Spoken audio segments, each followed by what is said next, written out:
Hello and welcome to the online lecture for February 9th for History 103 with Professor Lewis, winter 2018 at Cal Poly Pomona. What we're going to deal with today is I'm going to recap quickly the arguments I made about nationalism and imperialism in Wednesday's class. And then I'm going to point to some of the resistances, some of the points of resistance that imperialism faced at the end of the 19th and the beginning of the 20th century in the run-up to the First World War. Okay, if we recap what I talked about on Wednesday, I pointed to the increasing potency of nationalism, this idea of a shared national home, people bound together by some sort of commonality, whether it was history, language, religion, ethnicity, etc. Pointed to nationalism as an increasingly powerful way of mobilizing people by the end of the 19th century. And connected this to, of course, the process of national expansion in the Americas, whether it was the US or Canada, or even Brazil, or the creation of new nations in Europe, Germany and Italy, or even the ones that already existed like France and Great Britain, pointed out how nationalism was increasingly a potent way of mobilizing people to do things. But of course, getting people to identify with the nation, getting nationalism to actually be something that effectively mobilizes people, takes work. It takes, mandatory primary schooling, sometimes military service, literacy, all things that help people come to understand themselves as bound together by something bigger than their occupation or their village or whatever. And nation building in the second half of the 19th century takes work and is characterized, first of all, by failures and exclusions, people who aren't considered within the nation, and I pointed to some examples in the Americas. And I've also pointed to some of the examples in Europe where the new nation of Italy, for instance, maybe territorially united, but its people certainly don't identify all as Italians. So there's an example where nationalism actually never quite becomes a hugely coherent thing. Still, nationalism is one of those driving forces, as I argued for you, of imperialism, of basically the transformation of global power relations by the end of the 19th century that witnesses mostly Europeans, but also North Americans, come to directly control or indirectly control the entire globe. And nationalism is one of the driving forces for this, along with economic justifications, both the hope for getting great resources out of colonies and the overall allure that has for economic power. There were also, as I pointed out, people who argued that there was a religious or moral duty for, quote unquote, the West to civilize or colonize the rest of the world, as we saw in that odious poem, The White Man's Burden by Rudyard Kipling, although I suggested for you that these motivations were usually after the fact. And of course, also, I suggested that there were preconditions that made it possible for imperialism to flourish, whether that was the power of an industrialized economy, mass production, the ability to particularly to use steam power, metallurgy, etc., manufacturing increasingly sophisticated weapons. Also pointed out to medical breakthroughs, drugs like quinine that allowed Europeans to not die from malaria. All of these bundled together help explain why we see this explosion of imperialist expansion at the end of the 19th century, to the point where, at the beginning of the 20th century, most of the world's map is colored in the hues of European powers mostly, although the United States has come to acquire the Philippines, Puerto Rico, Cuba, etc. So you really get a sense of the world on sort of European, North American time by 1900. And Europeans could point to this as sort of, this is their moment. The Paris Universal Exposition of 1900 is a celebration, I think, a good way of entering into this. It's a big celebration of both French prowess, but also it's a universal exposition, so there are all sorts of exhibits from other colonizing powers, particularly. The Eiffel Tower there in the background is not built for this exposition. It's built for one in 1889. However, one of the hallmarks of the 1900 exhibition that's kind of interesting is it featured electricity, sort of displays of electricity, which is really one of the first times that happened in a public forum. So you can see this is really a celebration of, let's face it, sort of European dominance, power, sophistication. But there also are undercurrents of dissent that are present at the beginning of the 20th century. Challenges really to this newly emerging global order. as I'll show, and you hopefully have seen from your text, imperialism is met with differing degrees of resistance around the globe. Um, Not significant enough resistance to unmoor it and to sort of challenge the newfound dominance, full dominance of Europeans and sort of Americans over the globe. But at least, enough resistance to make some people question what's happening. And I'd also point out that even within these sort of world powers, the imperialist powers, there are internal challenges to the established order, challenges along the lines of gender and class, particularly, and we'll see those two. Okay, so let me point first to the kinds of resistances that empire is facing at the end of the 19th century. Empire building is, of course, not unopposed, and there are violent conflicts across the map, and I'm just going to point to some in Africa, particularly, as useful to look at. First, in the Belgian Congo, and I mentioned this before, I mentioned this on Wednesday, the Belgian Congo, which was really initially the private colony of the Belgian king, characterized by horrific labor conditions, horrific exploitation, horrific violence against African peoples, violence that was sort of typified by the severed hands of people who were theoretically killed for putting up resistance to rubber quotas. Anyway, there are long-running revolts in the Congo between 1890 and 1910. They don't kick out the Belgians and their African militia, but they do certainly pose a big problem for law and order in the colony. Likewise, in Southwest Africa, now known as Namibia, the Germans have acquired this as a colony, as part of Germany's sort of race to prove itself as a new nation. And when faced with native resistance from the Herero people, the German military basically carries out a campaign of genocide and trying to wipe out the population at large, and not just to stave off the fighting, by rounding up the Herero into camps where they die in large numbers, poisoning wells, that sort of charming thing. Another example of resistance, and these are all, again, in the African context, and this is also against the Germans, the so-called Maji Maji Revolt in Tanzania in 1905, featuring rebels who were sort of involved in spirit possession and believed that they would be immune to bullets. We're going to see that in the context of China in just a bit. The biggest revolt in Africa probably is that sort of an outright full-fledged war is actually not between sort of Europeans and people of color, black Africans, but between one group of European settlers and another. This is the Anglo-Boer War, or really it's technically the Second Anglo-Boer War, between British and the people who call themselves Afrikaners or Boers. Afrikaners are descendants of the original Dutch settlers in South Africa from the 1600s. So they speak a very farmer version of Dutch.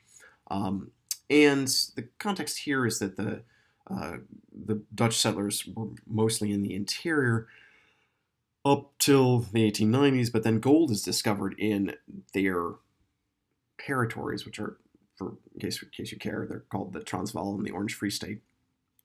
And so war breaks out between the British, who have their eyes on these resources, and the Boers. It ends up producing all kinds of guerrilla warfare. The Boers sort of adopt hit-and-run tactics. The British, in response, after some initial setbacks, round up a lot of Dutch Boer civilians, as well as Africans, black Africans, hold them in, again, sort of concentration camps, where many die due to sanitary conditions. Here's an exciting slide of people fighting for the British in the Boer War. These are technically, if you look at their hats, I'm sure you're thrilled to know this, they're technically Australians. There's a great movie about the Australians in the Boer War, in case anyone is curious, called Breaker Morant. Look it up on Netflix when you have some free time. The war is successfully concluded in the sense that the British eventually put down this rebellion. Oh, just kidding. But it also raises a lot of anxieties back home, because it takes the British a lot of effort in order to do this, and in the process of trying to drum up people for their army, the British are concerned that many of the young men living in cities or coming from a working class background are too small, too underfed, too in poor enough health. So it seems like perhaps national health is declining, and this is also tied to racialized fears about the decline of the white race. Anyway, I point this out to you as a real sign that not only is imperialism not unopposed, there's resistance to it, but that resistance begins to cause some anxieties back home. Okay. Now let's turn to those examples were from Africa. I'll turn to the Far East, to China and Japan. And I want to get to the Boxer Rebellion in China, which is happening more or less at the same time as the Boer War. But before we get there, I want to backtrack a little to talk about the relationship between China, Japan, and Europe. And let's talk about Japan here. When Matthew Perry, the American sailor or Commodore, lands in Japan in 1853 and then 1854, in his spectacular ship as depicted here, and I love this Japanese image, and if we'd had time in class, we would sort of analyze it for how it blends sort of a Japanese print tradition with a depiction of Perry's ship, and it gives us some, like the huge billowing clouds, the sort of angry demon on the front, the eyes on the back of the ship. It really makes the ship seem alive, doesn't it? You have the sort of the sailors seemingly suspended in midair on wires. We get a sense of sort of Japanese awe at this vessel, but also sort of concern and fear too.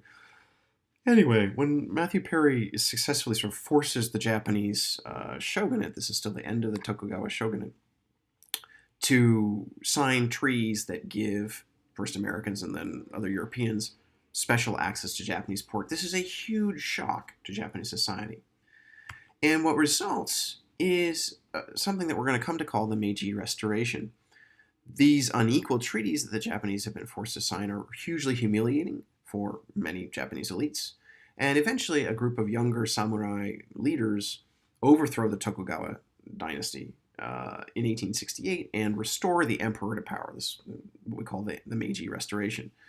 Now, the emperor actually doesn't end up having much authority. Power is in the hands of sort of a group of sort of unelected bureaucratic elites. But nonetheless, we call it the Meiji Restoration. And the Meiji Restoration is dominated, just kidding, by the idea that Japan had to fight back against the West, but it could only do so successfully on the West's own terms, by using Western techniques of state administration, bureaucracy, military, etc., education, science, Western technology, and Western industry. That this was the only way that Japan could kind of come to rival the West. And also the Japanese are quite aware of what's been happening in China, right? This is the only way for the Japanese to stave off what they see as the Chinese fate. In what is ultimately a revolution from above that would allow industrialization and quote-unquote modernization, and that's my cat, but avoid European direct domination. And the Meiji Restoration is really kind of a top-down success. Now, think, of course, of the historical documentary, that film with Tom Cruise, The Last Samurai. This was an example of the Japanese bringing in military experts from outside to sort of train up their military. They did the same thing with sort of borrowing railroad construction and other sorts of things. This forced modernization is successful because it sets up Japan as really the first non-Western industrialized power. And the proof is that in 1894-95, Japan is able to basically destroy the Chinese army and fleets in what's called the Sino-Japanese War. This allows Japan to take a much greater role in Korea, which was at the time sort of a Chinese protectorate. And it gives the Japanese direct control over Taiwan, which is one reason, indirectly, by the way, why baseball is so popular in Taiwan, because baseball becomes popular in Japan during this period and then gets exported to Taiwan, not by the Americans, but by the Japanese. Fun fact. So we see this narrative then of Japanese transformation, which is kind of a resistance really to the Western order, but it's a Japanese transformation along Western lines. And it's also at the expense of China. What's been happening in China? Well, this is the period, really, the 20, 30 years after the Taiping Rebellion, when all the European powers have been busy acquiring bases in China, basically special treaty access to ports, whether it's the Germans, the French, the British, etc. And this is extremely disruptive, right? The economic presence of Europeans, but also European money is being used to build new railways. Missionaries are hopping around. And this is causing all sorts of disruption and resentment, particularly in the countryside. And The Qing dynasty, which is sort of still a thing here at this point, although it's in its last decade, it is pressured because the foreigners are uh, because in the light of this sort of disruption, there's all sorts of Chinese discontent that springs up in the countryside. One good example would be just kidding, would be the so-called Boxers, which is a peasant anti-foreign secret society called the Society of Righteous and Harmonious Fist, often known as Boxers because of the way they practice sort of spirit possession and various martial arts. So there's resistance in the countryside, and the foreigners are pressuring the Qing to do something about it. But instead of clamping down on the dissent, the Qing actually kind of endorse this uprising against sort of Western influence. The Boxers march on Beijing in May of 1900. When they get there, this slide is fast forwarding a little bit. When they get there in mid-June, they capture and kill, a handful, maybe a couple hundred people, mostly Chinese Christian converts, and some foreigners too. The Boxers surround the sections of Beijing where the foreigners live. They're called the legations until mid-August, when the siege is lifted by a multinational relief force composed of Japanese, Russian, British, American, and French soldiers. They would have gotten there faster, I think, if the Europeans and Americans had trusted the Japanese more, because they were kind of closer at hand. Here are some Japanese Marines in China in 1900. So what does this really tell us? Well, the Boxer Rebellion, which I think I pointed out before in class, gets a ton of press compared to the Taiping Rebellion, even though the Taiping Rebellion is monumentally huger and more devastating, leading to the death of 20 million people over a couple decades. The Boxer Rebellion really shows how little attention, little regard the Western powers feel like they have to pay to the Qing dynasty anymore and to China. That's it. Remember the case even in the early 19th century. The China still had kind of the upper hand in managing this contact with Europeans and Americans, and by now it's obvious that the Europeans and Americans are more or less doing what they please in China, even though it's not a direct colony or anything. It's sort of a sphere of influence. And this also confirms, the Boxer Rebellion also confirms Japan's new role as a industrialized, non-Western power, able to at least stand at sort of shoulder to shoulder with these other European and American powers in America on the global scale. So this really confirms, I think the point I want to make here is that China's decline is paralleled, in fact, this actually helps fuel the rise of Japan. And Japanese power is even further confirmed by its successful war against Russia, which is theoretically a great power in 1904-05. This war is mostly fought over influence, as this map shows, in Korea and that region of northeastern China called Manchuria. The Japanese are able to land their forces and successfully capture the city of Port Arthur, or at least sort of force the Russians to a draw. And there's some other fighting too. Probably the most significant part of the Russo-Japanese War is the way that the Japanese fleet completely destroys the Russian fleet on May 27th, 1905, at the Battle of the Tsushima Straits, where this little arrow is coming up on the map. So the war gives the Japanese a clear place in the world hierarchy. It's a big shocker to the European powers and the Americans. Makes the Americans kind of alarmed, I think. And it definitely proves Japan's ability to influence China.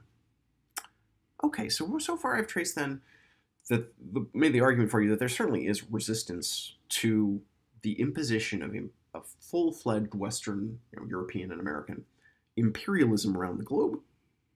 Resistance is not successful enough to dislodge, say, the British or the French, or even the Americans in the Philippines, but it certainly is costly. At the same time, we see how in Asia, China has now been sort of thoroughly penetrated by the West, and Japan, and how China's decline both parallels and enables Japan's rise and transformation as an industrialized sort of modern power. So Japan is the successful exception here. And I call you back your attention to the Ottoman Empire in the 1830s and 40s. It was trying to modernize on Western terms, and it didn't really succeed because of some other problems. Japan is able to pull it off. Okay. Now I want to just briefly point to the kinds of internal challenges that these great world powers at the turn of the century were facing. Because you could say, well, we're on top of the world, if you were, say, Britain or France for that matter. But there were certainly pressures coming from within these societies that were also challenging the status quo, just like resistance abroad is challenging the global status quo. In the last 3 decades of the 19th century, more and more working class men were being, brought into the political picture, particularly in Western Europe and North America, as I pointed out before. Women, however, were still included.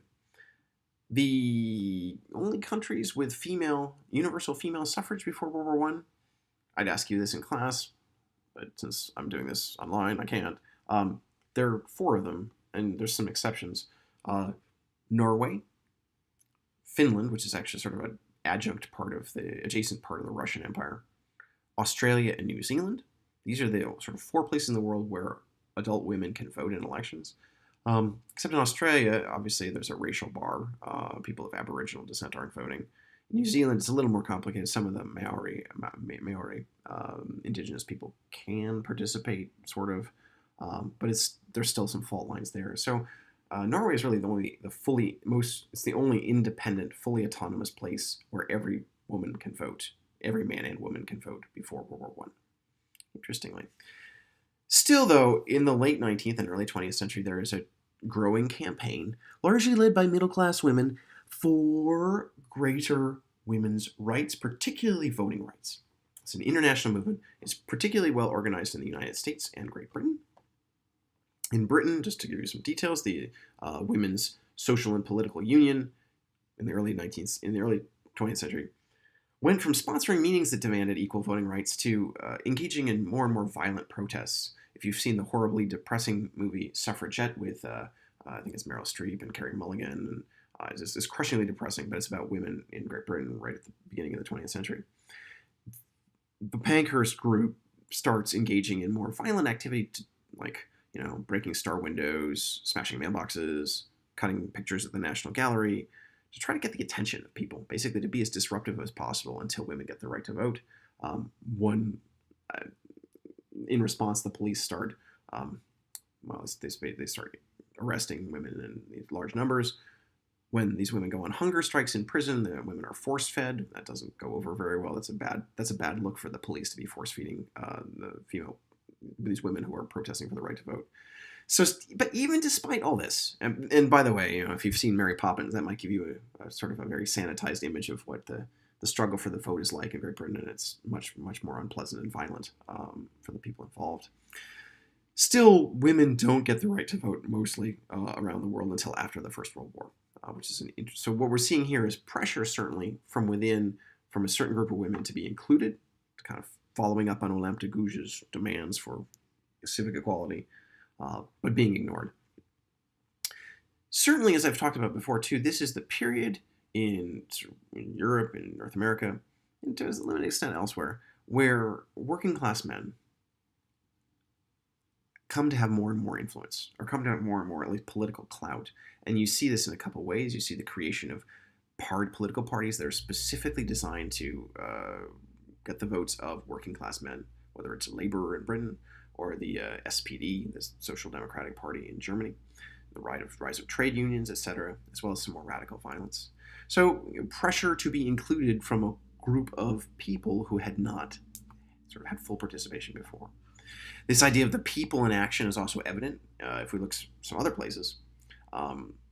Mexico, for instance, there's a peasant uprising beginning in 1910 that sparks the Mexican Civil War and Revolution. It's going to transform the country. It's going to kick out the regime of Porfirio Diaz. Revolution from below of peasants, of farmers, cattlemen, many of whom had been lured by the promise of lands and the end to rule by a small group of rich folk. The end result is a more nationalist Mexico that adopts the symbols of the Aztecs, etc., even while continuing to discriminate against those people who are most directly descended from the earlier indigenous groups in Mexico. This was a Mexico, however, where trade unions had more clout, where mines and oil companies were nationalized, and the government at least paid attention to the idea of the rural farmer or the commune. Now, this is going to intersect a little bit with the Bolshevik Revolution, which happens while World War I is going on, and I'll talk about that next week. But my point here is that all of these currents, think about this, are all kind of pushing the nation, the idea of the nation, to broaden a little bit. Still, however, there are limits. There's exclusive visions of the nation, as I talked about last week, or just kidding, on Wednesday, where people of African American descent, of course, are discriminated against by Jim Crow laws, where various exclusion acts keep particularly Asian immigrants out of the United States. And if we look in Europe, at the end of the 19th century, we see the rise of anti-Semitism, of rhetoric targeting the Jews as a group responsible for all the problems of modern mass society. But we want to be careful here. We don't want to draw a direct line to the 1930s and Hitler from what I'm pointing out here. So part of the process of broadening of the state, broadening in some places of who belongs to the nation, is a challenge to the established order. And it also creates a kind of backlash and some fault lines as well. At the same time, we also see states, whether it's Germany, whether it's the United States, again, mostly in the, to a limited extent Japan, mostly in sort of the North American or European context, reflecting the sense that more and more, particularly men of modest backgrounds, are engaging in politics. So it's not a surprise that you have states that are intervening a little bit more to provide for the population, whether it's old age insurance or early attempts at health insurance in some places, or whether we see things like food inspections. Again, things that are trying to accommodate the broadening of the nation, sort of the widening of who belongs and who matters. We also see this widening going on, this massification in literature, and the boom of spectator sports, say in Great Britain and in the United States, as mass pastimes. There's a backlash against this too. So all of this reflects, I think, the very real and rapid transformation happenings in the world. And I've traced for you both sort of the resistance abroad to imperialism and then sort of the fault lines at home too, that are part of the messy mix that leads us up to the First World War. And that's where I'm going to pick up on the next time we meet, which is Monday. So thank you very much for your attention, and I'll see you then.